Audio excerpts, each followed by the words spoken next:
Hey people, hey, I'm over here all disheveled and undressed. What's up, people? Hey, hey, hey, hey, hey, hey, hey, hey.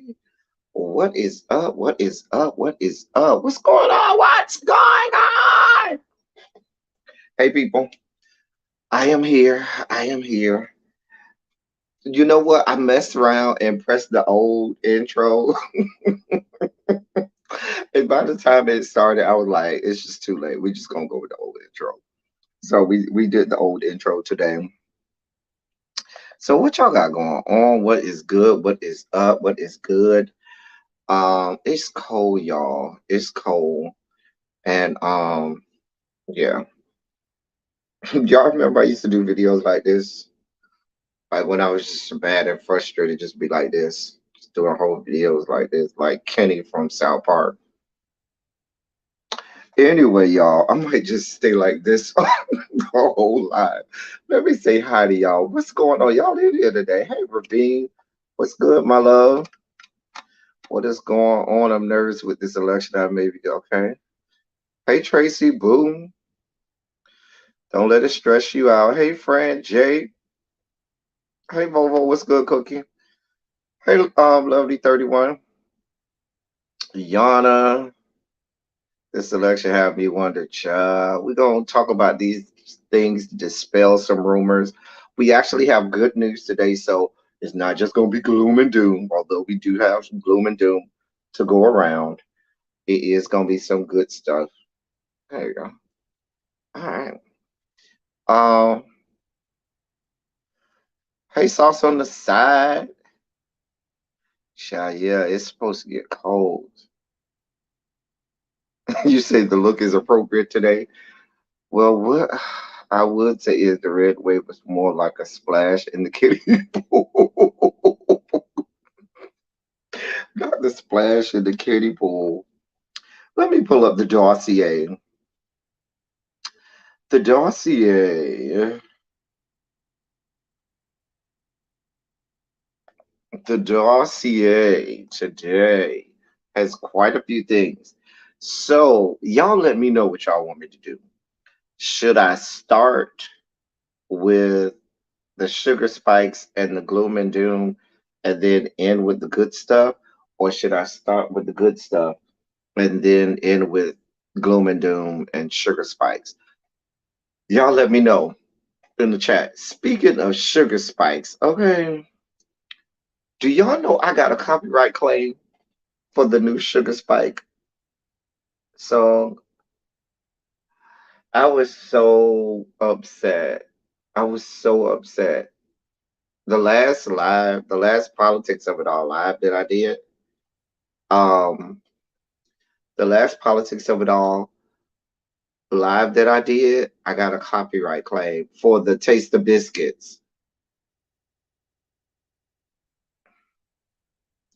I really got a copyright claim, y'all, for Taste the Biscuits.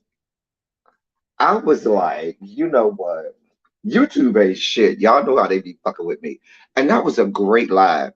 Child, we ain't get no money for it, no monetization.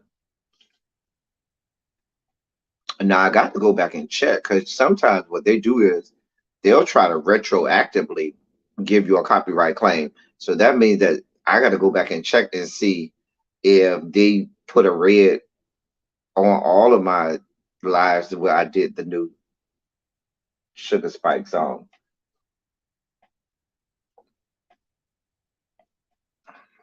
So I'm gonna have to write. Y'all see how they do me?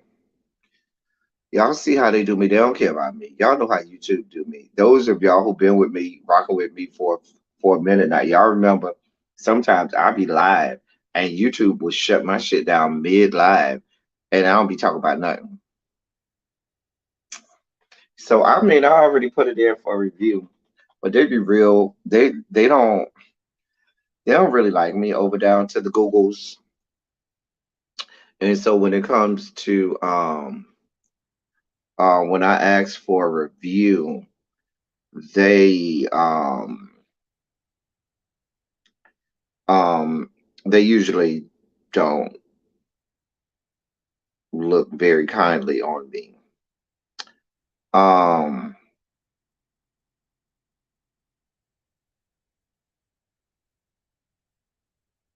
all right. So last night happened and today we are going to talk about what happened last night. We are going to break some more things down like only we can over here. And we're just going to have a we're going to listen. It's not all gloom and doom. It's not all dreadful. We don't have to be in despair. And we're going to talk about what we do from here, where we go from here, how we move forward, especially for those of us who live in states where things didn't go the way we would like for them to go. Okay, we will prognosticate today. We will play Monday morning quarterback and all of that stuff. For this channel, we don't have to play Monday morning quarterback because a lot of these things that happened came to fruition last night, and we have been screaming from the rooftop a lot of these things for a while. So we'll go from there. Hey, Diamond Pearl Jim. Oh, okay. Child. I won't give you a 500-word essay today.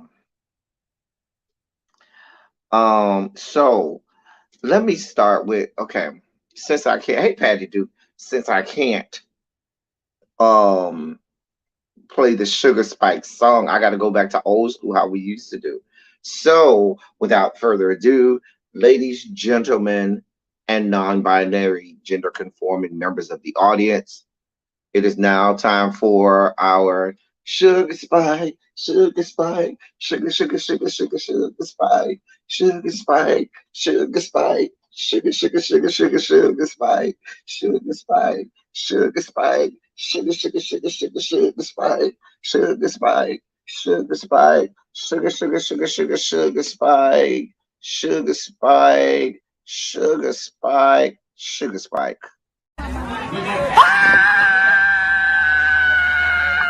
Holy Ghost will tell you, don't wait at the church. You can win at the Jesus! I wish somebody help me. Jesus. That's the best I can do since clearly we can't do the Taste the Biscuit song because we got a copyright claim from Taste the Biscuit. God of mercy, God of love. Anyway, hey Sean Kinsey. For those of you new around here, that's the old Sugar Spike song where I had to do it manually. The Sugar Spike. Some people listen. Sugar Spike is a inside joke. I'm not going to give you the details of the inside joke. I'm going to leave it to my old people who've been around for a while, and that may be in the chat. Now, if my people who've been here for a while, they can explain to you why we say sugar spikes, why we call them sugar spikes, what that means. They can explain all that to you all. I'm not going to do that. I'll leave that up to my regulars in the chat because this is a whole community. We're a community here. We love each other. We're a community here. And so I will leave it to you all in the chat to explain why we call these sugar spikes. Anyway, hey Sean Kinsey, what's good? Fi?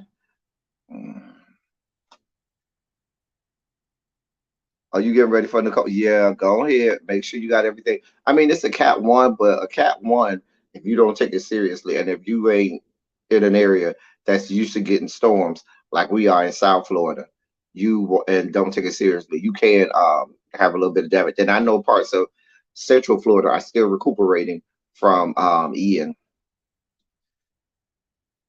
So you will get a page.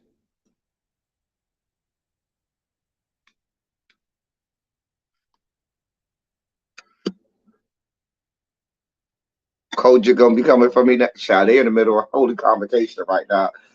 We got about a week before they come out of hiding. Okay, baby, they in the middle of holy convocation. I think they started when Monday. Yeah, holy convocation started Monday, so we got a few days before they surface out of the great state of Tennessee because they're over there in Memphis right now.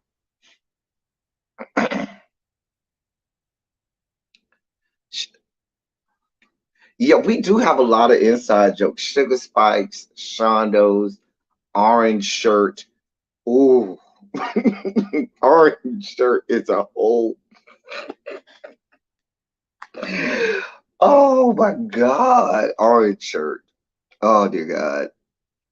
All right, so my first sugar spike. Where am I gonna start? I had, I had. Oh, okay. No, that's not it.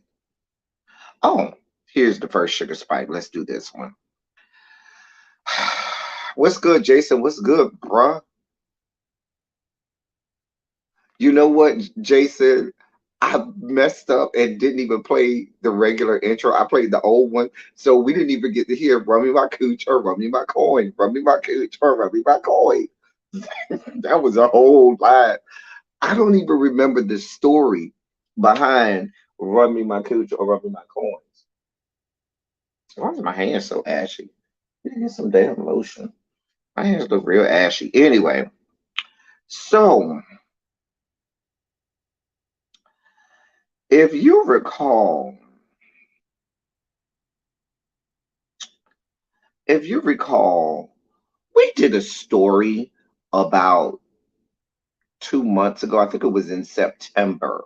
It was either in August or September. We did a story about a sheriff in the great state of North Carolina that was just doing all types of nefarious racist ass shit. We did a story on that. Okay. Um, oh, Jesus. See what I'm saying, Sean? I know those kind of blues. I know all about that. You got to brace yourself for a whole new storm, and you still got tarps up, child. I know all about it. Don't get me started.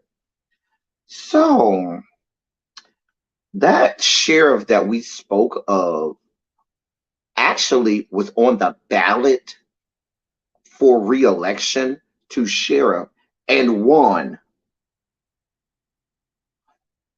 despite the fact that there's a current criminal investigation into his racist tirades and his racist nature and all of the fuck shit and fuckery that he has going on. See, this is why in the holy trinity of racism, bigotry, and discrimination in these yet to be United States of America, we have Texas, we have Florida, and then we have North Carolina. Now, there are other states that dilly dally around trying to take that third spot from North Carolina. Virginia, every now and again, comes along. Louisiana be trying. Arizona of late has been trying. You know, some of those Bible Belt states like Mississippi and Alabama tries. But North Carolina always, give a opponent two to the head, three to the body, and say, "Nah, bitch, we got this. We got this."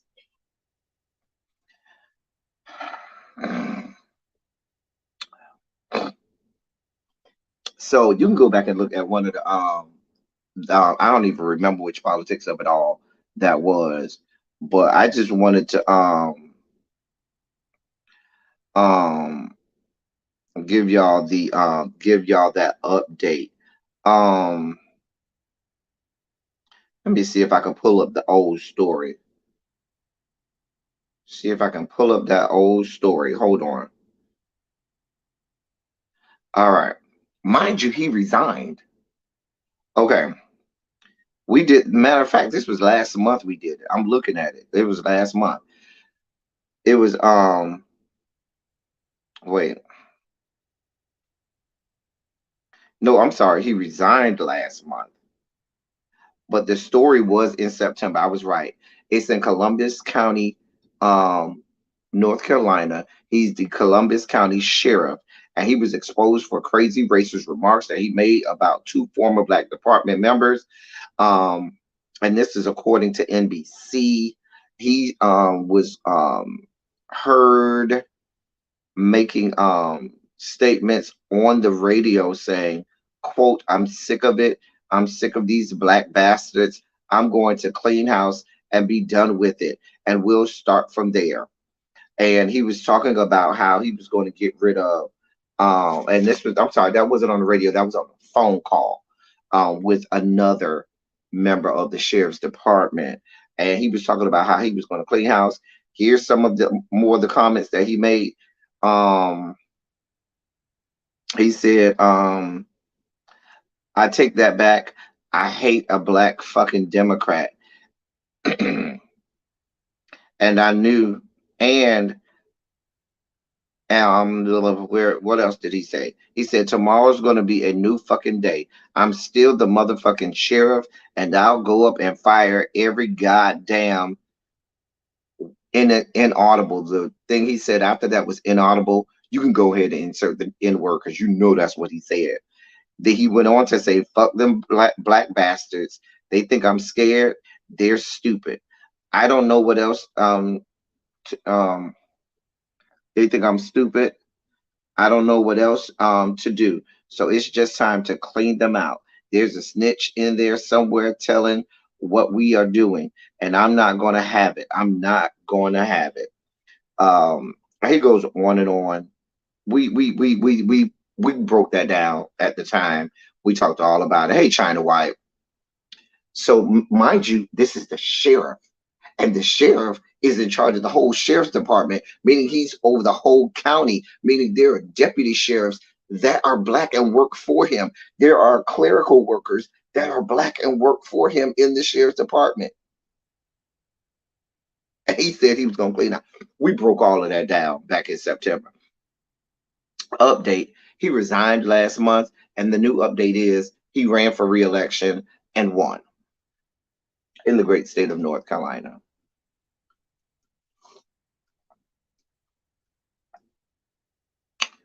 This is what y'all got going on.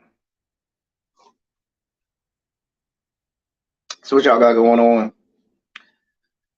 That's our first sugar spike. We ain't gonna spend too much time on that. Um, I had another sugar spike. Oh, here's the sugar spike. And I might have to break this down a little bit. We talked about this. We talked about this. We talked about this. Um, we talked about what I'm going to go over. We talked about this. We broke this down. We talked about how this was going to end badly. And this goes into some of the breakdown of last night. One of the things that happened last night that was a surprise to the Dems that did not go in their way, that did not go their way, was the state of New York. Those of you all who's been rocking with me for a while, remember we broke down the state of New York. We broke down that New York is a Democratic state. New York, like every other state across the country, was up for redistricting after the census. After the census. Hey, ear to hear. And the fact that New York and the Democratic Party and the fucking Democratic establishment in New York gerrymandered it in a way that wasn't advantageous to the Democrats. And the fact that they wanted to make it where it was harder for progressives to get a seat. We know the history of the Democratic Party and progressives. We know the Democratic Party wants nothing to do with progressives. So they're going to do everything in their power to try to get progressives or keep them from getting seats, even more so than the Republican Party will. And so there was there is the curious case of the New York 17th district. Now, that area used to be, I think it was New York, I think it was the 13th before they redistrict. They redistricted it, and because the sitting member of Congress that had that seat was Mondaire Jones, a black man. Mondaire Jones, a black progressive, was the congressmen from that area. They broke that area apart, gerrymandered it so it would not be advantageous to a progressive. And then the head of the DCCC, for those people who don't know what the DCCC is, the Democratic Congressional Campaign Committee. Okay, that's what the DCCC is for people who don't know. Democratic Congressional Campaign Committee.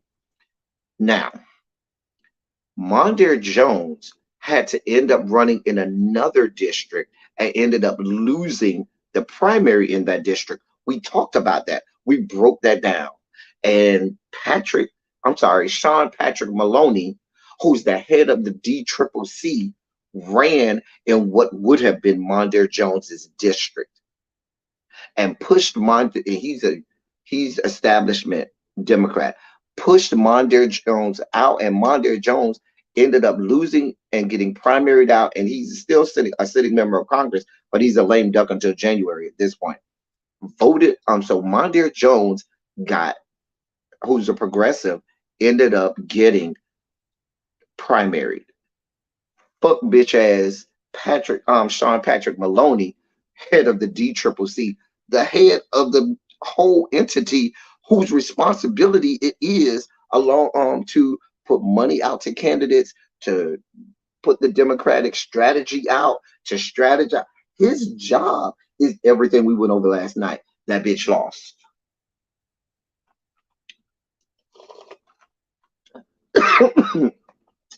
Ooh. That went down the wrong hole. It was real good too. That bitch lost. I don't feel bad for him. I do not feel bad for him.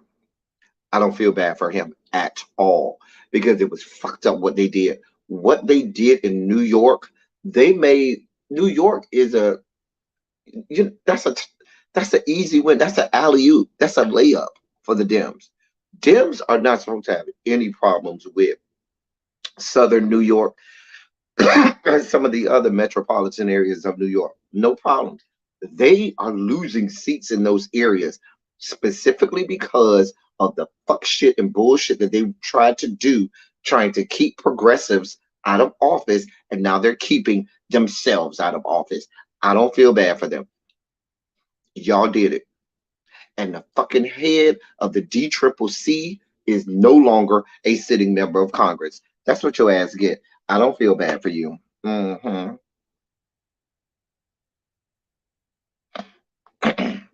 They haven't had someone who is the campaign chairman for the Democrat or the Republican Party lose their seat in over 40 years. This is the first time this has happened in over 40 years because y'all tried to fuck shit. Y'all tried to be, y'all know I'm a whole ass progressive over here. I'm here for all of the progressive side. Speaking of progressive, we got some good news. I'll get there in a minute. Let's get through the sugar spikes. But this just goes to show y'all know we've been screaming from the rooftops for the last year and a half the fuck shit that the Democratic committee has been, or party has been doing, especially in the state of New York. Especially in the state of New York. And this is just a calling card or a snapshot of what happened in some of these other states on a larger scale. When a state like New York and some of the bluest of areas of New York, you lose to Republicans, that explains some of the fuck shit that you had go on in Florida, which takes us to another sugar spike. We expected, because the data is coming out now. Data's coming out in Florida. I've been getting that all morning. We expected the Cubans to go Republican. They've always gone Republican. That was not a surprise.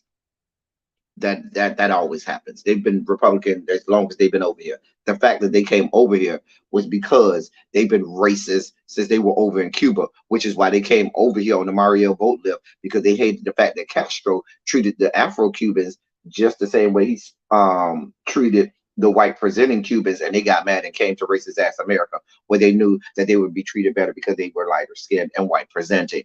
That's a whole nother argument for a whole nother day. We ain't even got time to break that down. But the surprise, here's the big surprise.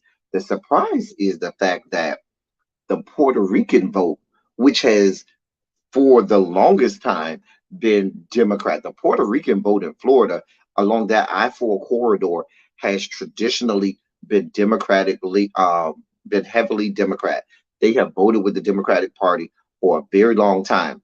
What it looks like is, and they say the numbers I'm looking at is about 55 to 58% of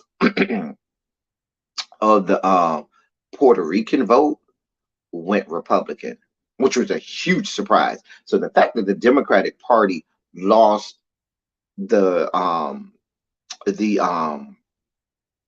Puerto Rican vote means that they also lost the vote of a lot of Central, I'm sorry, South American Spanish speaking members of the electorate. So all of those people from the Colombia, Venezuela, Chile, so all of that stuff, Central and South America, they broke for the Republican Party as well, in and around the same percentage points as the Puerto Ricans, in the 50s, in the mid 50 percentile.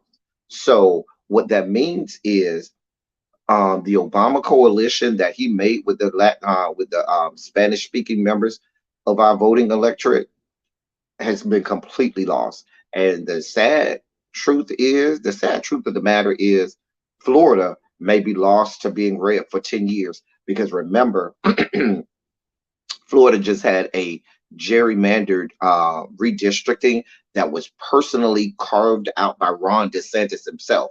And you see, he executed that to perfection last night. So there's not another redistricting for another 10 years. So we got 10 years of this, 10 whole years. Now, we'll talk a little bit later about some things that we could do to thwart that. But that whole problem that there is with the redistricting, that's a problem.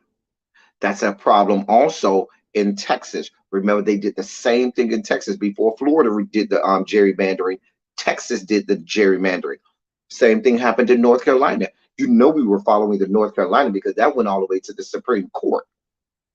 The one in North Carolina just recently, and because they didn't, the Supreme Court didn't make a final decision on it, but deferred it back to the um, lower courts. It was decided that they would keep the gerrymandered districts until a final ruling could be made. But it's too late for that in terms of the election because they had to go with the one they had.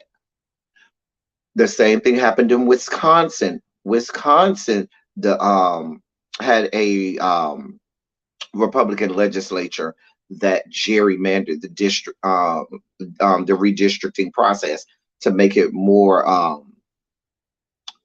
easier for a Republican to get in there. So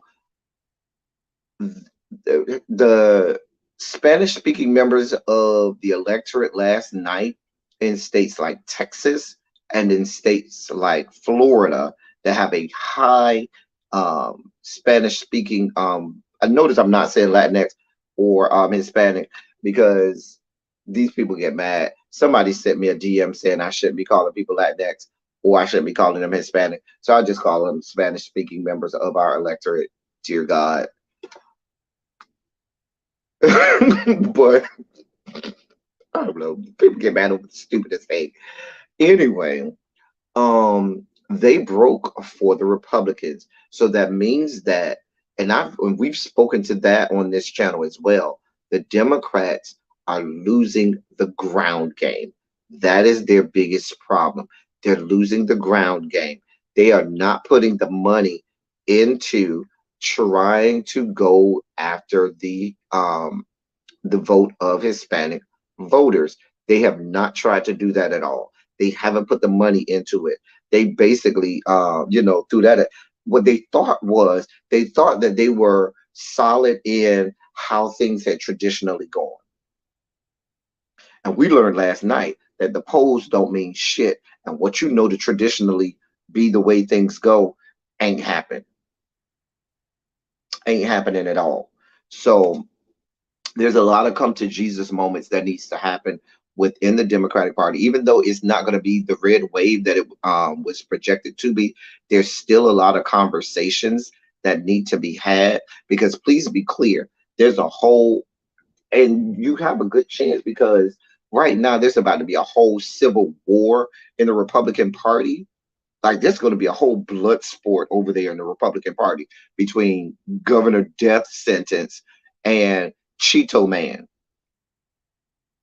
So so while they're working that out before 2024, y'all need to right now to today start working the ground game with start beating the streets, putting money into working the ground game with black and brown voters.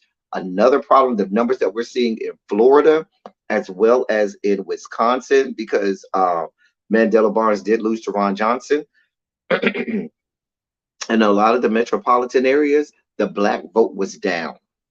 The black vote in Wisconsin, the numbers that I'm seeing in in 2020, um 2020 and comparing 2020 to 2022, there was 50,000 less votes in the metropolitan area, in the Milwaukee area, in Wisconsin specifically, which would have been enough to carry Mandela Barnes over the edge. You know, the bulk of that would have been Democratic voters, and a lot of them are black voters. The black vote was down double digits because they're still tabulating last minutes.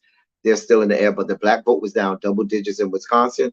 It was down double digits in Florida as well. So the in those two states, I know because I've looked at the numbers.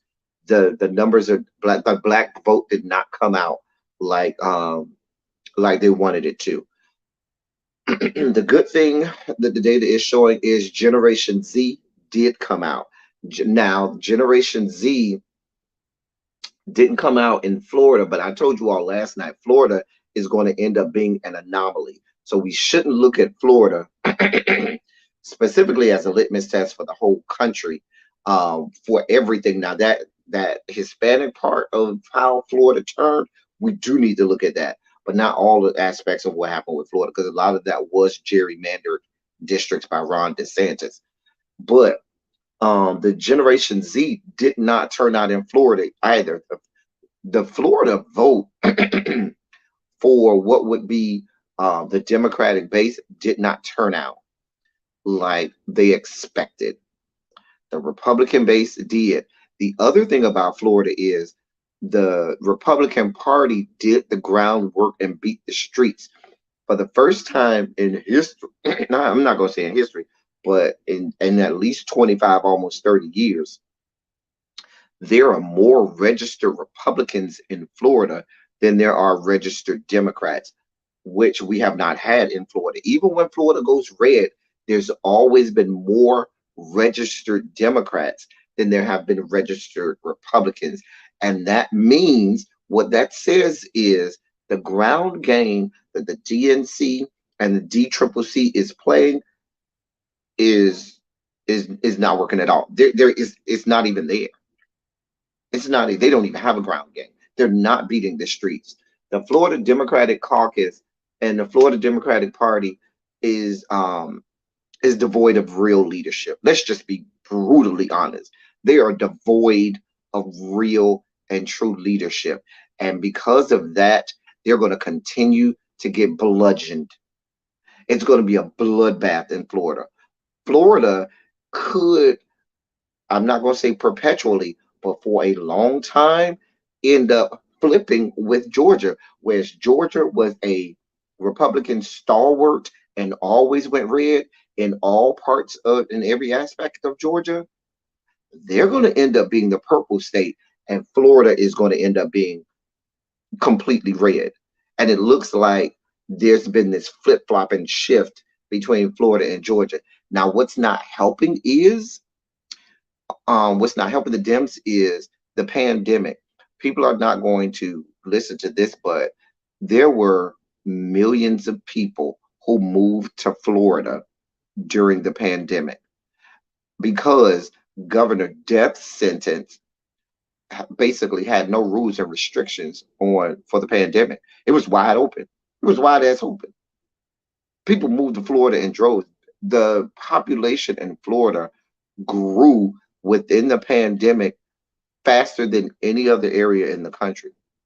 These people are now voting. Many of those people are red, which is why we have now a larger number of registered voters in Florida than we have Democrats.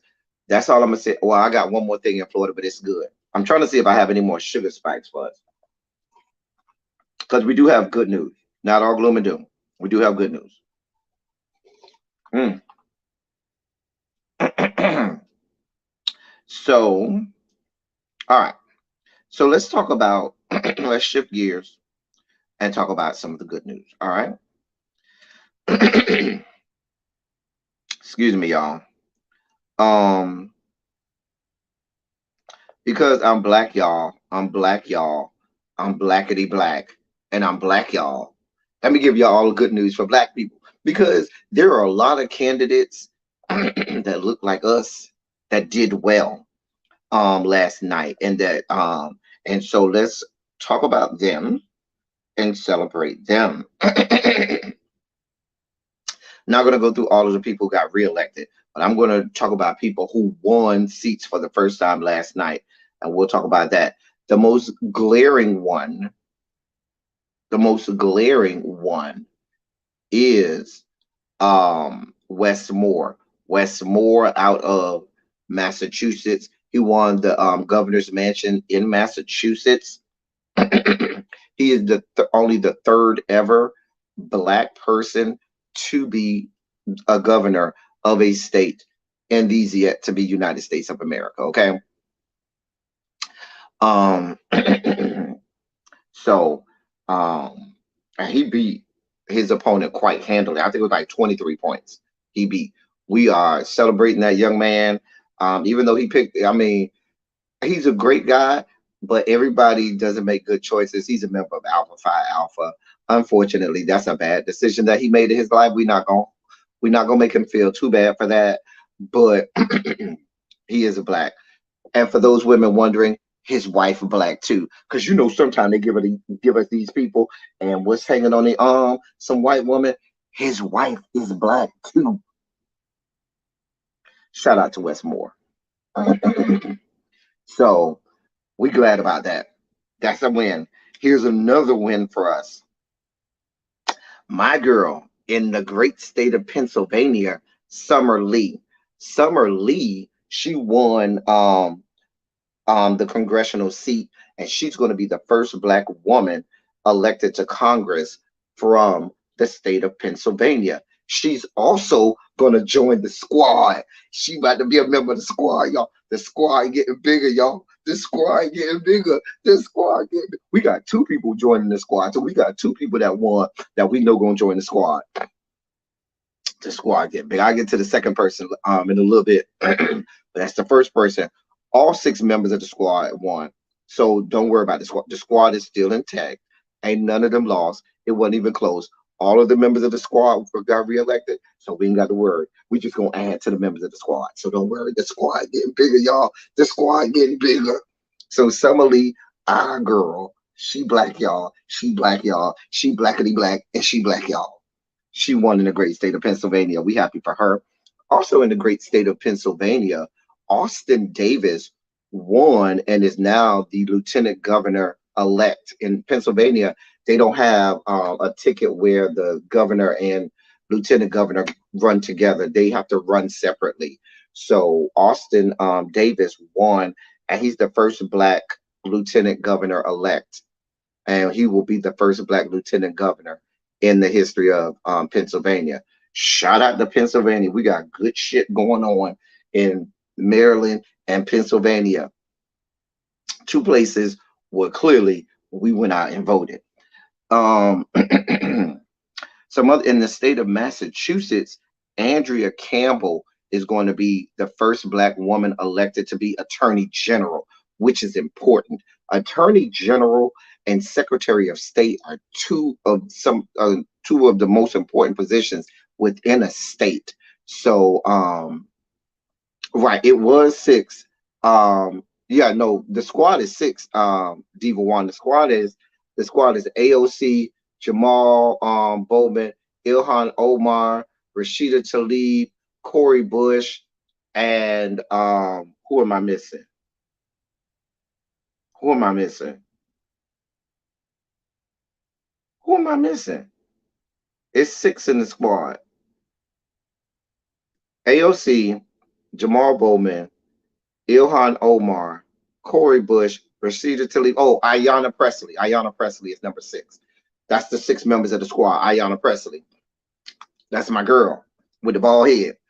So that's the six members of the squad. Summer Lee will be joining them. There's going to end up being eight members of the squad. The squad getting bigger. The squad getting bigger. Y'all don't see us. The squad getting bigger. Y'all don't see the squad. Come on, squad. I'm here for the squad. Y'all know they're my people. They're my progressive people.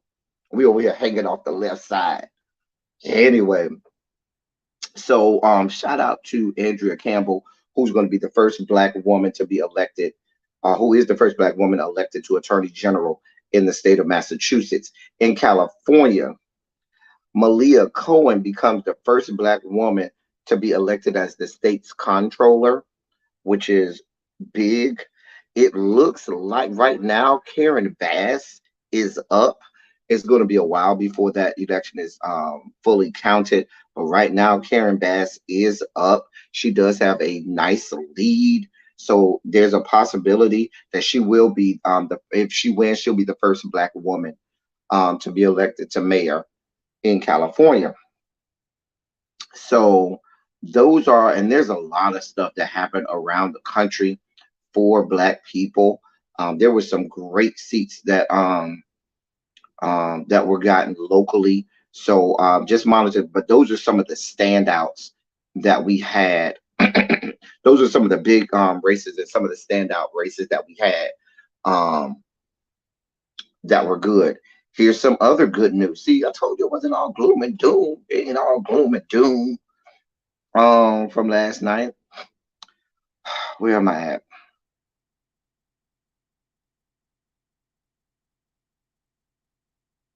Hold on. Where am I at? Why am I losing everything?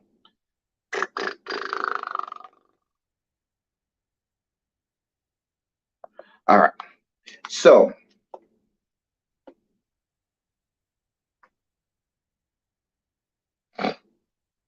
so we talked about Summer Lee being the newest member of the squad, but to join her to make the squad now eight, Maxwell Alejandro Frost.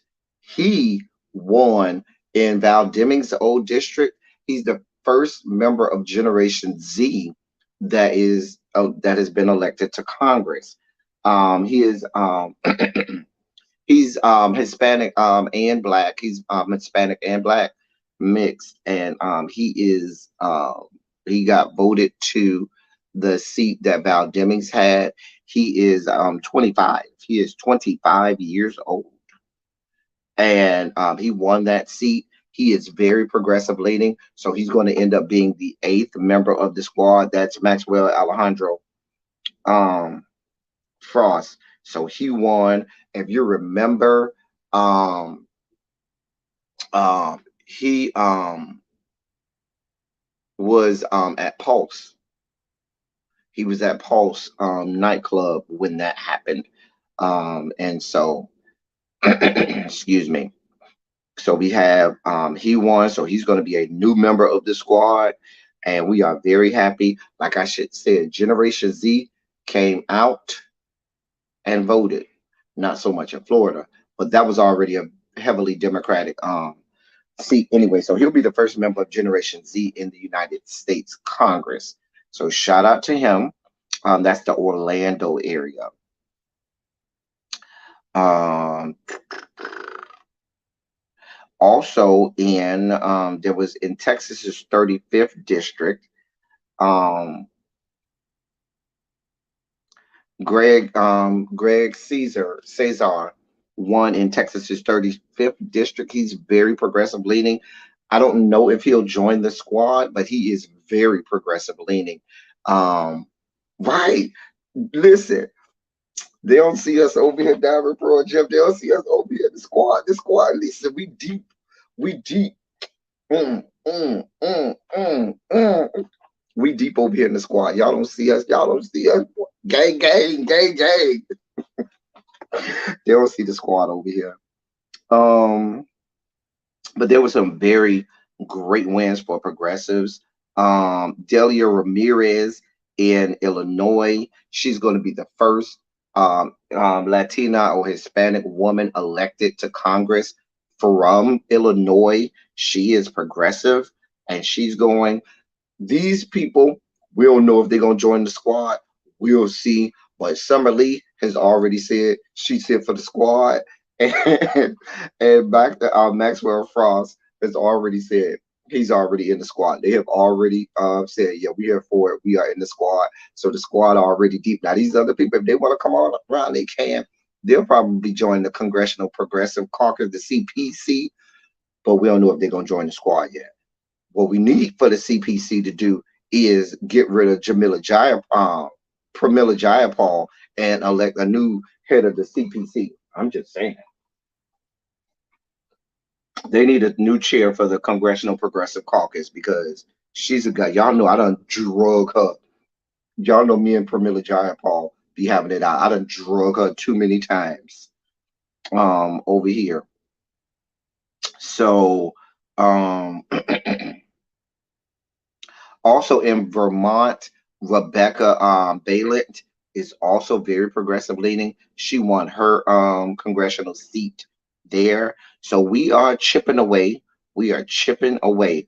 Waleed Shahid in Pennsylvania, he is also very progressive, and he won in Pennsylvania.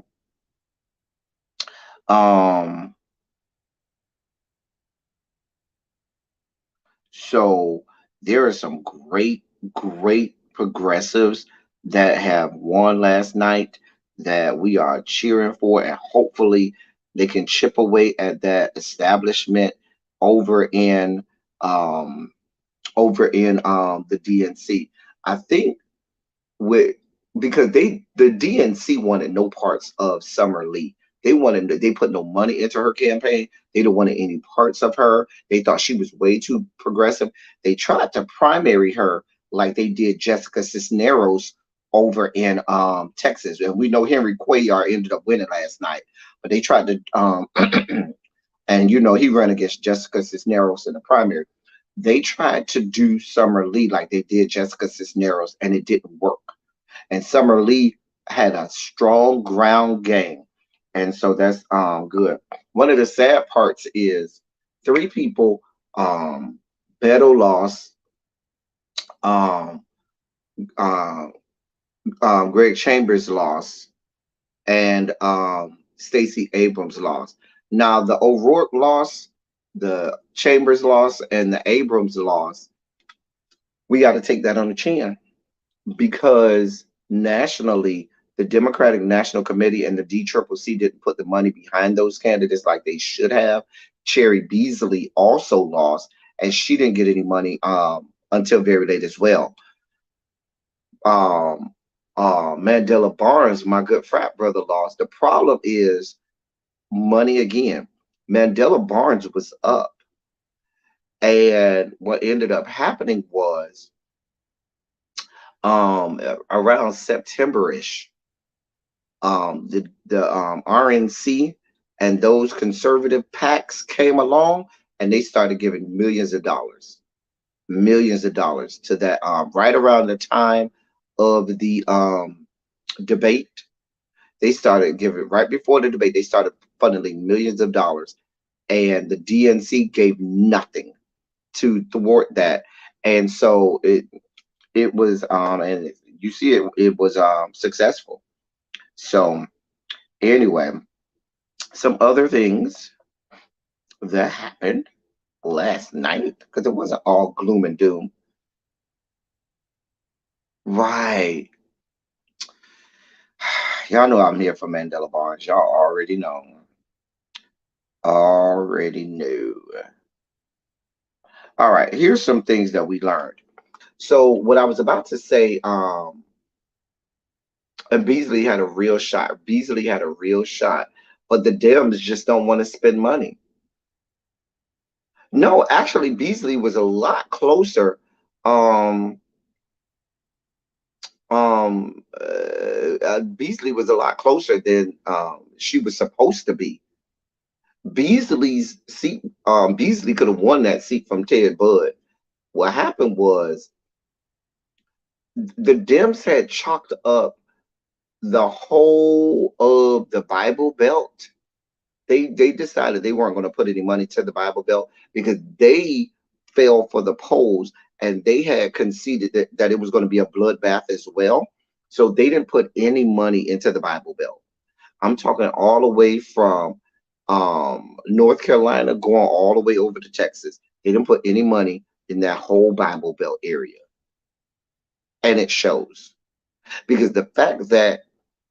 um the fact that Herschel Walker is even remotely close in this race tells you.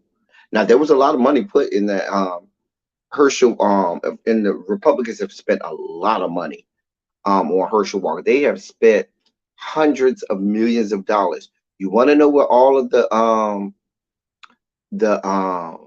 Democratic money went? Places where they aren't doing well. New York got a lot of money. The one place where they did spend a lot, where a lot of money was spent, and they did do well, is in Pennsylvania. They put a lot of money in that Pennsylvania race. Michigan did really well, but that didn't come from DNC money. That came from Michigan beating the Michigan, and this is from my people that I've talked to on the inside. The Michigan, the Dems in Michigan, they had the strong. They really, really, really hit the college campuses. That was one of their strategies. The college campuses. They were really, really. They went really, really hard on college campuses. The Michigan Dems did, and it paid off. And the Michigan did much better than they thought Michigan would do. Um, exactly, Deeper One. North Carolina is absolutely purple, but the Dems just didn't see it that way. Now, what I was going to say about O'Rourke, Chambers, and Abrams is this: they lost. We're going to use the rest of this week to sulk in that and get over it. But now that we are past that, what needs to happen is these are people who maybe they don't run again, but they could head the Democratic caucus or that Democratic committee in that state. You can make Beto the head of the Dems, the Texas Dems. You can make Chambers the head of the Louisiana Dems. You can make Abrams the head of the Georgia Democratic Party because they can help you in the ground game. They can help you start to chip away at some of these. These people are very good with organizing. They're very good with the ground game. And so these are people who, okay, they ran and they lost, but that doesn't mean that they can't help you within that state. Because if you can start to chip away at that state, I'm not saying it's going to happen in the next 2 years by 2024. I'm not saying it's going to happen. But you got to play the long game. That's what the Republicans did. The Republicans played the long game. Florida went like it did last night, not just because of what happened in the last year, 2 years, 3 years, 10 years. The Republicans, when Obama won in '08, after George W. Bush was so successful in '04, the Republicans went to Florida and they said, no, not when Obama won and took all of those Cuban votes. They said, nah, we got to put money into Florida. Florida's winnable. And they played the long game, chipping away bit by bit by bit by bit. '08 was how many years ago? That was 14 years ago, wasn't it? Yeah, that was 14 years ago. 2008 was 14. That's the long game that you have to play. You gotta play, and the Dems should just they want the microwave answer. There's no microwave answer at this point because we just had redistricting across the whole country. So you got these districts that's been gerrymandered. They're going to be here for 10 years. So you got to say, you know what? This is what we got to work with. And you got to beat the streets. You got to hit the ground game running. The one thing that should help you is that Generation Z came out. And now you need to shift your focus. Stop focusing on what the baby boomers want and shift your focus to what the Generation Z block of your electorate wants, because that's going to be a sizable voting block for some time. And that's how you play the long game. We've already talked about the fact that the Generation Zers that are in the Democratic Party are progressive leaning. These are progressive leaning young people. They ain't trying to hear that centrist bullshit. They are here for the fight. And so if the DNC starts to listen and become progressive leaning, then that'll tell us something. I'm going to tell you how you'll know.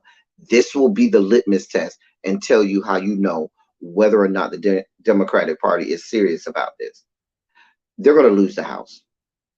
I told y'all last night the Republicans are going to eke out the House. The Dems are going to eke out the Senate. Okay, so we'll have split Congress. So ain't shit gonna get done. Okay, ain't a goddamn thing gonna get done in Washington. But with that being said, that doesn't mean that you can't start the groundwork. Doing a little, you ain't gonna be able to do too much for 2024, but you can start the groundwork and start to show people that you are shifting and changing. And how do you do that? When Nancy Pelosi loses um this speakership, right? The Democratic caucus is going to have to elect a minority leader for the Democratic caucus, for the House, a House minority leader. If that ends up being Pelosi or it damn sure better not be Clyburn. What's the chick name? I can't think of her name. It's four of them. It's Hakeem Jeffries, Nancy Pelosi, Clyburn, and what's the other chick? She's number three. God damn it. Oh, I can't think of her name right now. Somebody will put it in the chat. But if it's any of those four, that's a problem. And I love my frat brother Hakeem Jeffries to death, but he's already proven and showed us that he's here for the establishment. He's here for, rubber stamping whatever those centrist Dems want him to do. And I don't trust that he's gonna do the right thing. He's gonna have to show me that. So a lot is going to depend on what who they select for the House Minority Leader. If they decide they're going to blow it up and not go with, but I'm going to tell you, these people are stupid. They're looking at last night as a win, and they're going to say, oh, what we're doing works. So let's keep the status quo and keep it like it is. And that's not going to, you have an opportunity with the blood sport that's about to happen on the Republican side Don't don't miss that opportunity to get your house in order on the dim side, to figure out where you took some of these losses and figure out what you need to do better. Here are some things that I told y'all what we learned in Florida. What we also learned is that the American electorate aren't stupid in some places. They aren't stupid. So a lot of these yahoos and fucktards that were around here selling the big lie, selling the nobody should ever have abortion rights, even if rape and incest, or even if it's a little girl, because abortion rights won all over the country. Everywhere it was on the ballot, it won. So the country has spoken. By and large, most states except for North Dakota and Arkansas won, even for marijuana. Marijuana won sweepingly across the country, except for Arkansas and North Dakota. Everywhere else, marijuana was on the ballot, it won. I know Jason's going to be happy about that. But and so minimum wage won all over the country. Medicare expansion, wherever it was on the ballot, it won. These are referendums on what the electorate and what the people of the country are telling you, more so than who they elect. You want to look at some of these ballot items and ballot initiatives, and some of these laws that you see on the ballot, that gives you a real idea of where people are. And what that says to me is that they're not here for the crazies and the yahoos. Okay. I really want to see how Arizona pans out with Carrie Lake and Katie Hobbs. I really want to see how that race looks. So that's going to tell us a lot. Now, um, it also tells you what we learned last night: the polls don't mean shit. Don't listen to the polls. Don't listen to mainstream media trying to prognosticate and tell you what they think is going to happen. Them bitches don't know shit. Because look at Pennsylvania. After that debate, they were gloom and doom on Pennsylvania. Pennsylvania, it's not decided. It's still too close to call for Bobert, but she's still down. Bobert is still down, but it's still too close to call. Last time I checked, that was about an hour ago. But Fetterman, the Dems had given up on Fetterman. They stopped putting money over there. They had put hundreds of thousands of dollars into that race. Excuse me. And then after the debate, which they called the debacle, they had given up. They weren't giving any more money to Fetterman. They had chopped that up to, it looked like Oz might eke this out. And the electorate said, no, not so. We do not want this crazy and Yahoo representing us. Nope, we ain't doing it. Um, People were expecting the Katie Hobbs and no, I'm sorry, Katie Hobbs and Carrie Lake to be a lot more. They expected Lake to be up by now. They really expected for Arizona to just swing full red, and that's not what's happening. Mark Kelly is still up. Mark Kelly is still up for that Senate seat, and Katie Hobbs is still up for the gubernatorial seat election. So Arizona could go blue. Arizona is absolutely purple, and that could absolutely go blue. Over in Nevada, Nevada, which touts itself um, as being very red, that that Senate seat is still up for grabs. The Senate seat, um, um, what's the lady's name? Matt, or what's the lady name? She has a hyphenated name. I can't remember her name right now. She has a hyphenated name. She was down, but they were still waiting for a large amount of voting from the Las Vegas area and some from the area of Reno, Nevada. And those two areas and they were mail-in ballots and drop box ballots, and those two areas are highly Democrat. And there was a very close race, which means that um, that she can pull that off if if um, if Mark Kelly continues and he wins. And if what's the lady name in Nevada? Y'all give me the lady name. I can't remember. It's a hyphenated name. Um, Cortez Maston, I think it is. Um, but if she wins, then that's 50 right there. And Democrats continue to have control. The only thing they'll be waiting on is the runoff in Georgia to see if they can get 51, which means that you can negate one of the votes of the two Yahoos, the Kirsten Cinema and the Joe Manchin. We can pick off one of them and figure out which one we gonna pick off. You know what I'm saying? I'd love for us to have one Wisconsin or North Carolina. If one of those two would have flipped for us, then we could have possibly had 52. But that might have been asking for too much. Anyway, um, yeah. What else did we learn from last night? We learned that the Dems are not playing the ground game. We that's something we learned.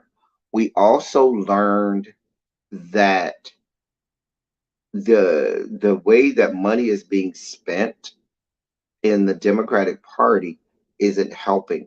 How you can tell whether or not the Dems are serious about being grassroots and hitting the ground game is the amount of money that they put into the gubernatorial races. And if you looked, they put all of their emphasis on these Senate seats and congressional seats. They put little to no money into governor's races. They didn't give Stacey Abrams that much money, if any. They didn't give Beto O'Rourke money. And so what that tells you and teaches you is they don't care about the grassroots efforts. Because if you are running for governor, you are hitting the ground with real grassroots, real, beat the streets, shaking the tree, type stuff. But they put all of their eggs into congressional seats or the Senate seats, which was a fatal flaw, fatal mistake. So we'll see, because here's what's going to happen. If you keep seeding the governor's mansion to red states, you're going to, to Republicans, you're going to have more of what happened in Florida, where you have governors that can gerrymander districts within the state, so that makes it more advantageous to all of their people. So it's unfortunate what happened with Stacey. Some of what happened with Stacey this time is, if you notice, the Republicans in Georgia are just now. You want to talk about a place where it pays off to be crazy? Georgia is the place. Georgia is the place where crazy cashed in.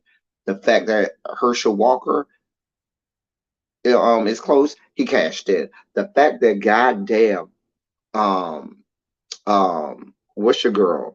Marjorie won overwhelmingly.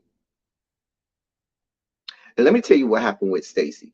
One, the funds were not there. The Dems didn't put enough funds on the national level into Stacey. Two, you can't negate that the white America has a problem not only with black people, but they have a problem with black women. They have a problem with women in general. When you talk about women winning in top elected spots, you see what happened to Hillary. Y'all elected Cheeto Man because they were so afraid of a woman taking the White House that they voted in a fucking idiot, a sex offender, a sexual deviant, a racist, a bigot, a misogynist, and every other horrible adjective that you can add in there. as opposed to electing a woman. And I think that when the reason that the first election in 2018 was close between Abrams and Kemp was the fact that neither one of them had a record to vote on, to run on. Kemp was brand new. Stacey was brand new. Neither one of them had a record to run on, so neither one of them were incumbent. But as an incumbent in what's traditionally a red state, that made it a very uphill climb because now he does have a record to run on. That made it a very uphill climb for Stacey Abrams, and so that coupled with white people can't stand black people, and white people damn sure can't stand black women. Hell, some black people don't like black women. Women sometimes vote against their own best interest. I'm sorry to have to be the bearer of that bad news, but I hope that's not a news flash. So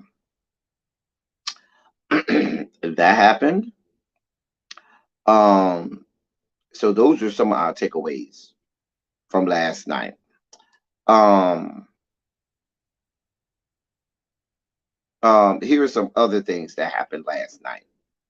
Um, well, here's something else that I heard today. Hey, Tanya. Hey, Morgan.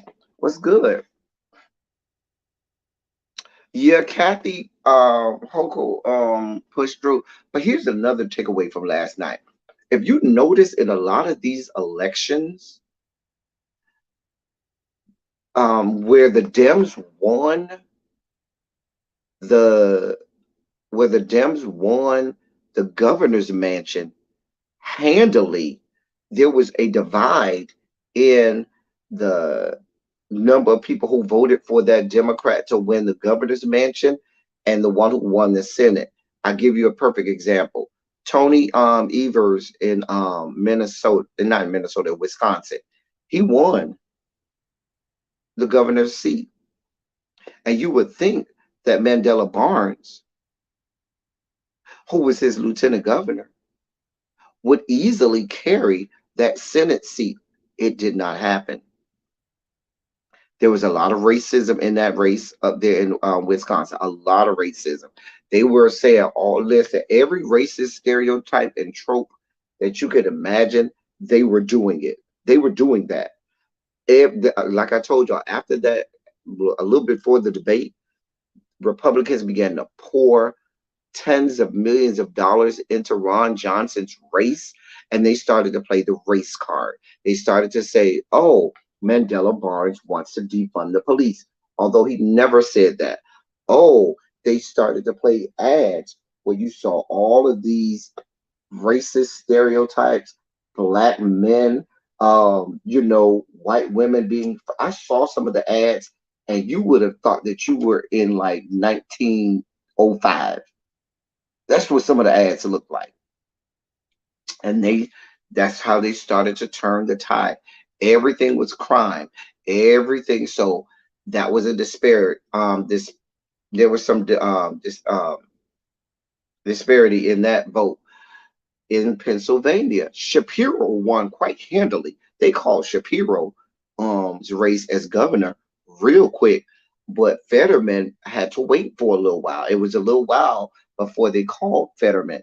And so what that shows me is that there's a divide somewhere. And what that means is normally you want people to run in tandem. You want the two camps to run similar races. You want to see them stomping together at certain, campaign spots. You want to see them on the television, on stage together, and things like that.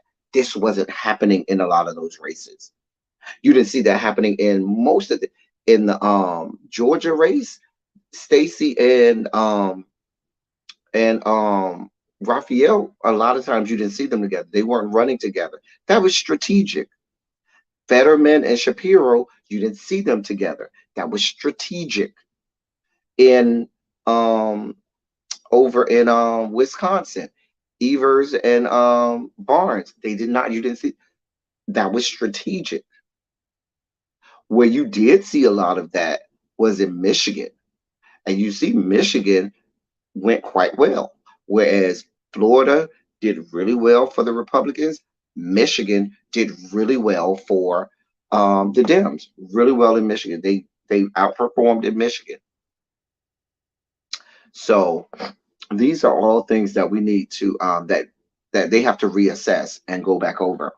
Please, if you have questions about anything last night, y'all put it in the chat. Let me know, and I'll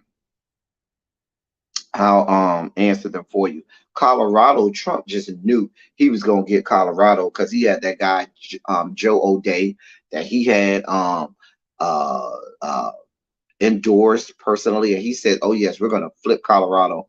He got beat quite handily. Now Trump coming out and saying that he blames Melania for forcing him to back Dr. Oz. Now you know what? When I saw that today, I said, "Now you know what? You ain't shit." As if Melania ain't going through enough by having to lay next to you. I still don't think him and Melania is living together in the same house. Not no more. Not since they left the White House. So he's come out today. They're saying that he said that he regrets listening to Melania and having Melania force him to back Dr. Oz.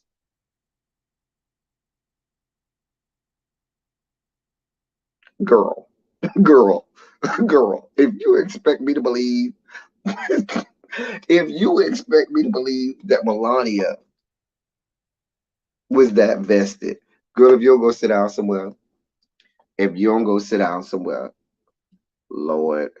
That's my cute. That's really me. She just put up her thing saying she's going live in 30 minutes. So we got 30 minutes, y'all. 30 minutes before really B goes live. So that's all we got. So please put your questions in the chat. I just found that really funny this morning when I saw that he was blaming it on his wife. Child, just a mess. Just a damn mess. I'm trying to see whatever some other things from last night that I forgot to mention while I was on last night that I wanted to mention today. Oh, last night was also a good night for the Rainbow Coalition. Shout out to the Rainbow Coalition. Where's my fan? No, I keep my fan right here by me. Where's my damn fan? Where's my fan, y'all? Where's my fan? Cause I got to shout out the Rainbow Coalition. I can't even find my y'all. Hold on, let me find this fan. Find this goddamn fan. Where's my damn fan? Now this fan is supposed to be right here. Dear God, where's the damn fan? Now you know what? Did I drop it somewhere? I don't move nothing. Lord, where is my fan? Oh well, guess I won't be able to use the damn fan. Now watch, as soon as I get off, I find the goddamn fan. It's gonna be some bullshit. The bullshit. The bullshit. Um. Oh well, we can't even find the goddamn fan.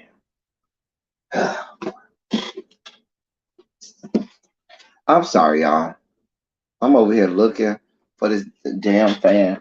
Y'all make sure while I'm looking for this fan, y'all hit the like button, all of that good shit. Like, share, subscribe, all of that good stuff. Do all of the things. Where's my fan? Whatever. Normally, right now, I would rip out my rainbow fan, but I can't find it. Y'all see, I'm still looking for it. Anyway, I can't find my rainbow fan.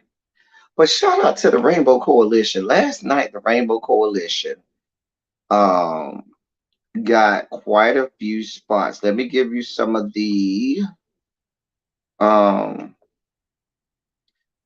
the Rainbow Coalition as well as some other people made history last night. So I'm gonna cover the Rainbow Coalition first and then we'll cover other people who made history last night. So in the Rainbow Coalition, chat, we had a couple people that won. Excuse me. There was a record number of LGBTQ openly LGBTQ candidates won last night. 340 openly LGBTQ candidates running in elections won last night. Um, so there were quite a few political firsts for the LGBTQ community. Anise Parker, I was reading her. She did an article this morning. She's the chief executive of the LGBTQ Victory Fund. And I was reading an article she pulled out, and they talked really highly about some of the money that they put into a lot of those races. Because the Rainbow Coalition, we don't mind spending no money. The Dems, them bitches ain't shit. Maura Healey is going to become the nation's first out lesbian governor. She will be the first openly out and open lesbian governor, and that's in the great state of Massachusetts. Shout out to her. Um, in Oregon, Tina Kotek, they called that race for her, and so she's going to be the nation's second openly lesbian governor over in the great state of Oregon. They called that race today, earlier today. Um, so she won that race in Vermont. um, Becca Balin, we talked about her. She was voted to the Senate, and she's going to be the first openly gay person and woman in from that state. She's not going to be the first openly gay member of Congress, but she's going to be the first openly gay member of Congress from that state. I mean, we got Cory Booker in Congress from the great state of New Jersey. Urgh, the alleged straight black man on the United States Senate. Yeah, we know Cory Booker is one of the girls. Girl, girl, girl, Cory, girl, Cory. Y'all know, girl, we ain't y'all know we done had whole long drawn out. We done broke Cory down all the way to child. We done talked about some of the stories coming out of Stanford about Cory. Child, child. Cory, girl, I see you at the club, girl. Girl. Girl. Girl. um, Robert Garcia is the first LGBTQ naturalized citizen to be elected to Congress, and he's out of California. Okay, so he'll be the first LGBTQ naturalized citizen. Okay.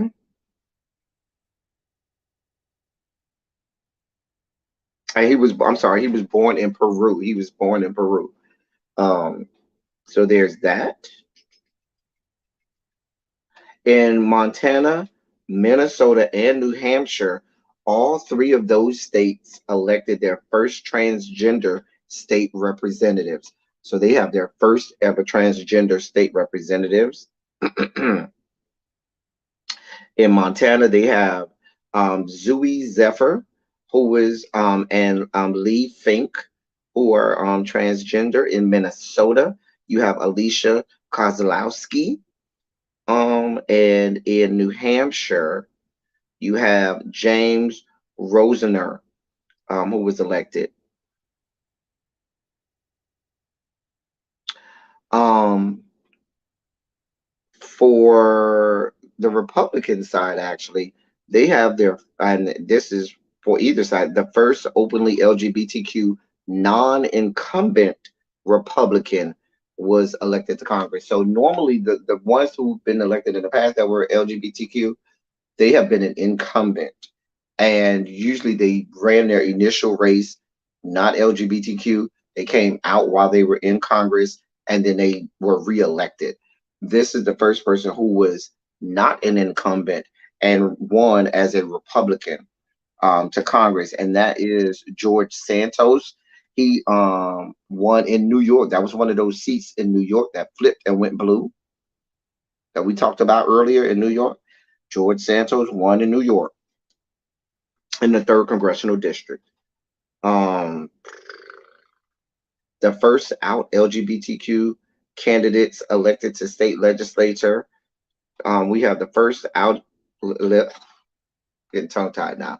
The first out LGBTQ candidates elected in state legislatures of Alaska and South Dakota. You have Jenny Armstrong, Andrew Gray, and Ashley Carrick in Alaska, and in South Dakota, you have Cameron Nelson, who won in South Dakota. The There are two states remaining who have never had an openly LGBTQ person elected to their state legislatures. The only two states left that have never had someone elected to their state legislature that's openly LGBTQ is Louisiana and Mississippi. Those are the only two states left where we haven't had someone.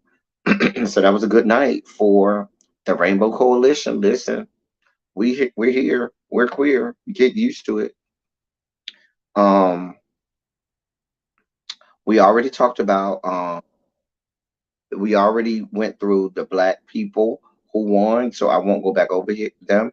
Um, Quasimodo, Sarah Huckabee Sanders. She won the governor's mansion, and she's going to be the first woman elected to governor as governor of the great state of Arkansas. Y'all know we can't stand Sarah Huckabee Sanders over here. I can't stand Quasimodo. Anna Paulina Luna, she becomes the first Mexican American woman elected to Congress. Um, so yeah, that's interesting. Luna, I'm sorry, Anna Paulina Luna is I'm sorry, not the first. She's Florida's, excuse me. She is Florida's first Mexican American woman elected to Congress. She's not the first ever Mexican American woman. Let me change that. Now, that's interesting because there's not a large Mexican population in Florida.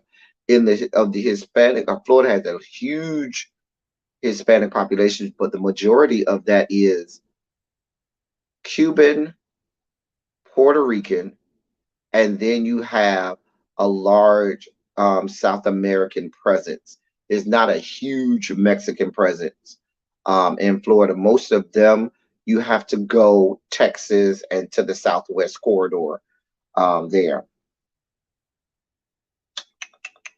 Anthony Brown, um, I forgot to mention this when I mentioned the black people who won last night. Anthony Brown becomes the first black attorney general for the state of Maryland. I think I forgot to mention him. Maybe I did, and I forgot to mention. I think I forgot. So he was elected, and we've gone over all of the firsts earlier. So it was a really good night. Really good night. What are your takeaways? Put in the chat now. What were your takeaways from last night? How do you feel now? Um, some of us live in states where you feel like it's gloom and doom. And what I wanted to come back and tell you is it's not gloom and doom. Even in states like Florida and Texas, where you wake up this morning and say, fuck the world, fuck this, I'm taking my stuff and I'm running. Now, mind you, those people who've been with me going all the way back to 2020 when we started to cover a lot of politics after the 2020 election.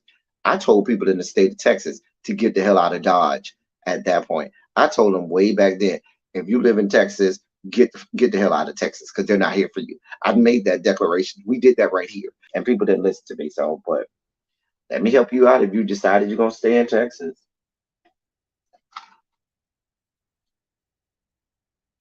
It goes back to what I've been preaching all night long.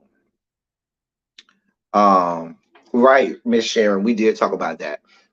Um, A lot of grassroots efforts have to take place. What has to happen is, because if you remember, the civil rights movement here in this country was not supported by either party in its inception. Was not supported in its inception by either party, and it was a grassroots groundswell that happened, and it got to the point where, and in the infancy of the civil rights movement, it was the Republican Party that was here for Black people, and the Democratic Party was the racists. And that flipped after Lyndon B. Johnson was president. That flipped. That's how those two parties split. But originally, the Republicans were the ones who were here for Black people. That's why if you go to some really old Black people, they are still Republicans to this day because they were voting since before the shift happened. So, but my point is, we have to start this at a grassroots level on the ground. We have to galvanize ourselves. We have to get involved. We have to get people out. We have to beat the streets.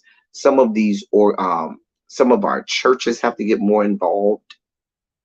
I noticed the Black church was real quiet this election cycle, real quiet. They were very quiet this election cycle, much more quiet than they usually are. It NAACP, a lot. There are a lot of organizations out there. The Divine Nine. I think a lot of our stalwarts in the electoral process. A lot. There are a lot of nonprofit, faith-based, fraternal, non-for-profit entities within our communities, Black people specifically, that normally are very involved in the election cycles, that we just didn't see a lot of. We didn't see a lot from. I'll give you a perfect example. When I went to FAMU's homecoming, and you have tens and tens of thousands of people descending upon the capital of Florida, you would have thought that that would have been a good opportunity for a lot of these organizations to have voter registration drives and different things. I ain't see none of that.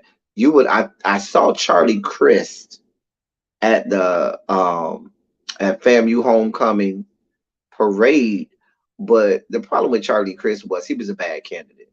And I told you the Democrats of Florida are devoid of leadership.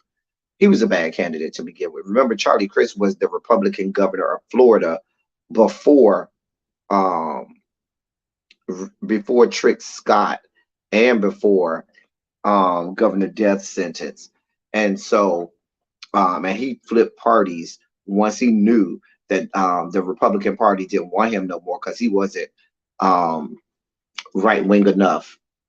So he wasn't a good candidate to begin with. But my point is, there just wasn't a lot. Why do I think that these organizations have been so quiet? I don't know. I don't know. But what this has to be, as much as we want to blame other entities, we have to look at ourselves. In a lot of areas, the Black vote was down. It was. The numbers are coming out. Hispanic voters came out in droves and they let their voice be heard. And their voices are saying, we ain't here for you, Black people. We got our own agenda. We could give a shit about what y'all got going on. That's what they're saying. And we have to hear them, believe them, and move accordingly. Now, so that's what we need to do. The other thing that I'm going to say is this. This has implications now. We're going to look at 2024. And now the question is going to be asked. Biden still said he running again. Well, he's claiming, I haven't made an announcement yet, but for all intents and purposes, everybody expects him to run again. We don't know if that's going to be a good or bad move. It depends on what shakes out in the Republican Party. But we got to look forward and see, even after, what that means. I figure if Wes Moore is going to be a name you're going to start to hear. You're going because he won in Maryland. He is black. He can secure black voters, um, and he can galvanize. If you listen to Wes Moore, he gives you a younger Obama.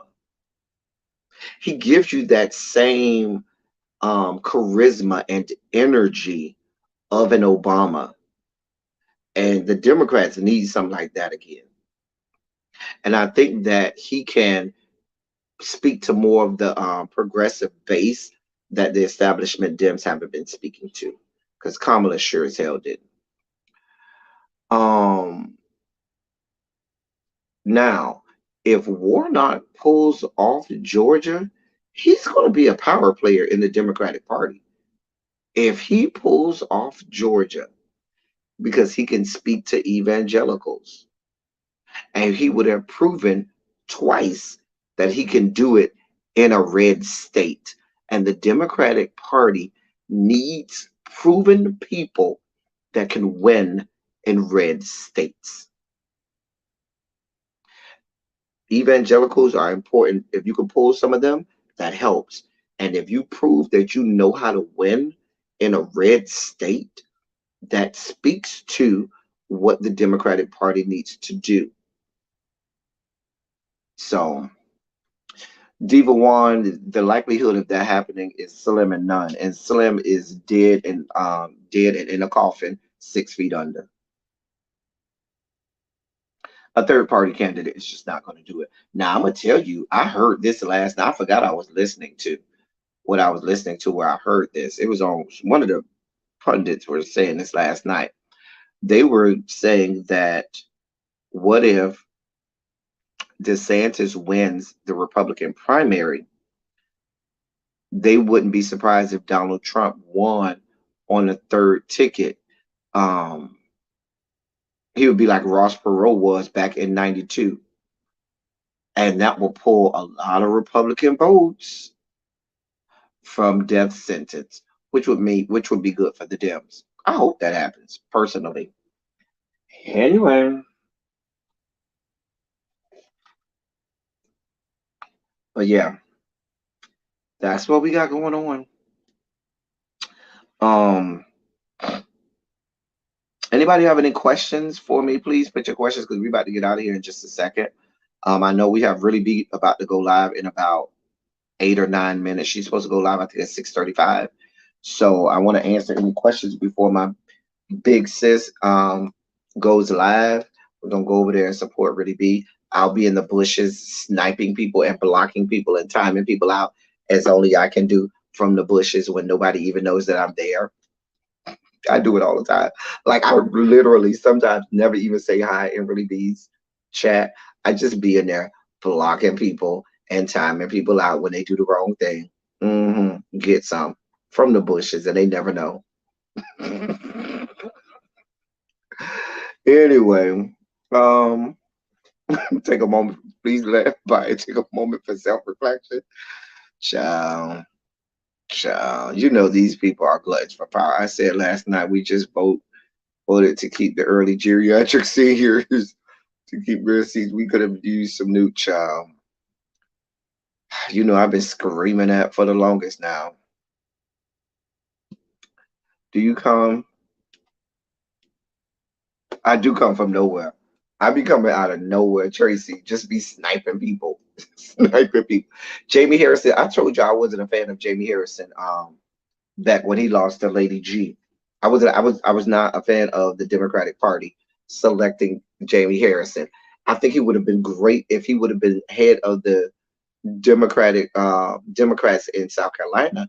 I would have loved for him to lead the South Carolina Democrats because South Carolina actually is winnable. He proved that South Carolina is winnable. But what it takes to win a race in South Carolina does not transfer to what it may take to win um, a race in the whole country or nationally because the demographics are very different in South Carolina than it is around the country. So I would have loved for him to be the head of. That's why I'm saying Beto O'Rourke, leave him in Texas. Let him head the Texas Democrats. Stacey, leave her in Georgia. Let her lead the Georgia Democrats. Even Greg Chambers, let him lead the Louisiana Democrats. Harrison should have stayed in South Carolina and headed the Democratic Party in South Carolina, and that could have made South Carolina a threat. So we'll see. Anyway, Um, that's all we got for today. Listen, y'all like the video, share the video out, support the platform here. My Cash App is there if you want to support the platform. We do a lot of heavy lifting over here. We try to give you all of the things and help you out with dissecting a lot of this stuff. I probably won't do a well, it depends on if I hear from Tabitha and Really B. I'm trying to get Tabitha and Really B with me up here to break down some of this political stuff this week. So if they get back to me maybe tomorrow or Friday, if we can, we might be able to do it. Anyway, that's all I got for y'all.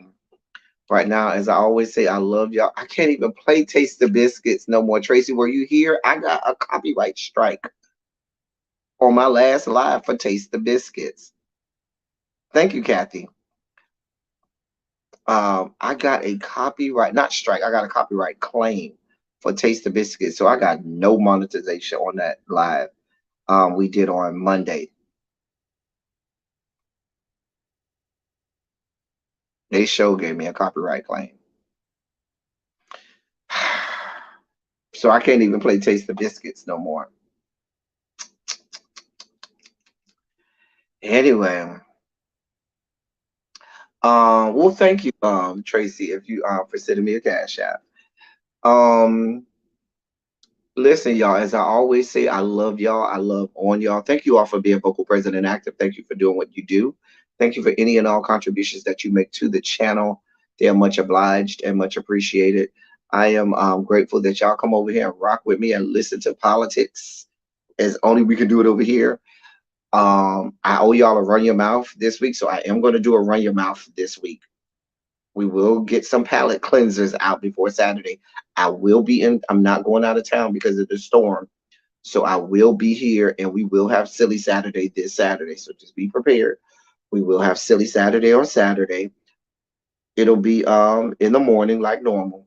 And we're gonna do all of the things that we do as only we can on Silly Saturday. While those of you here for the first time, you really want to be here for Silly Saturday. Silly Saturday is our flagship programming around here. Nothing's bigger than Silly Saturday.